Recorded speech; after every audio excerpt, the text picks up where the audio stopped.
School லீவில் குழந்தைகளை சாப்பிட வைக்க ரொம்ப கஷ்டமாக இருக்கும். ஆனால் இந்த மாதிரி புதுசாக ஏதாவது செஞ்சு கொடுத்தீங்கன்னா அவங்களும் விரும்பி சாப்பிடுவாங்க.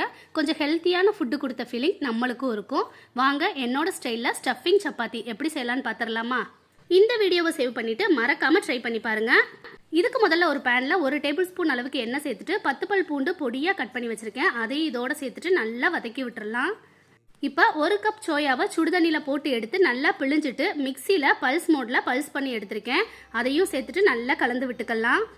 இப்போ இதில் 1/4 ஸ்பூன் மஞ்சத்தூள், 1/2 ஸ்பூன் மிளகாத்தூள், 3/4 ஸ்பூன் அளவுக்கு மல்லித்தூள், 1/2 ஸ்பூன் அளவுக்கு கரம் மசாலா, 1/2 ஸ்பூன் சீரகத்தூள் சேர்த்துட்டு எல்லாத்தையும் நல்லா கலந்து விட்டுக்கலாம். மசாலாவோட பச்சை வாசனை போகிற அளவுக்கு எல்லாத்தையும் நல்லா கலந்து விட்டுக்கலாம். இப்போ இதில் 2 வேக வச்ச உருளைக்கிழங்க நல்லா மசிச்சு எடுத்துகிட்டு வந்திருக்கேன். அதை இதோடு சேர்த்துட்டு நல்லா கலந்து விட்டுக்கோங்க. இப்போ இதுக்கு தேவையான அளவு உப்பு சேர்த்துட்டு நல்லா கலந்து விட்டுக்கலாம். ஒரு 2 நிமிஷம் நல்லா கலந்து விட்ட பிறகு மலைச்சாரல் மாதிரி மல்லி இலை தூவி இறக்குனா ஒரு சூப்பரான ஸ்டஃபிங் ரெடி ஆயிடுச்சு. இப்போ கோதுமை மாவில் உப்பு தண்ணி போட்டு பிசைஞ்சு இந்த மாதிரி எடுத்துகிட்டு வந்திருக்கேன் திரட்டி. ஒரு பக்கம் இதை நல்லா ஸ்டஃப் பண்ணி வச்சுக்கலாம். ஸ்டஃப் பண்ணிவிட்டு மேலே ஒரு சப்பாத்தி மாவை எடுத்துகிட்டு க்ளோஸ் பண்ணிவிட்டு சுற்றிலும் எல்லா பக்கமும் நல்லா சீல் பண்ணி விட்டுருங்க. கையால் அழுத்தி கொடுத்தா போதும்.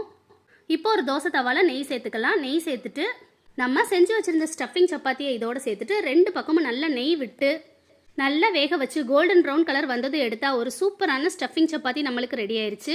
இது குழந்தைகள்லேருந்து பெரியவங்க வரைக்கும் விரும்பி சாப்பிடுவாங்க. நீங்களும் ஒரு தடவை கண்டிப்பாக ட்ரை பண்ணி பாருங்கள். மறக்காமல் இந்த வீடியோக்கு ஒரு லைக் பண்ணிவிட்டு என்னோட சேனலை சப்ஸ்கிரைப் பண்ணிக்கோங்க. பாய்.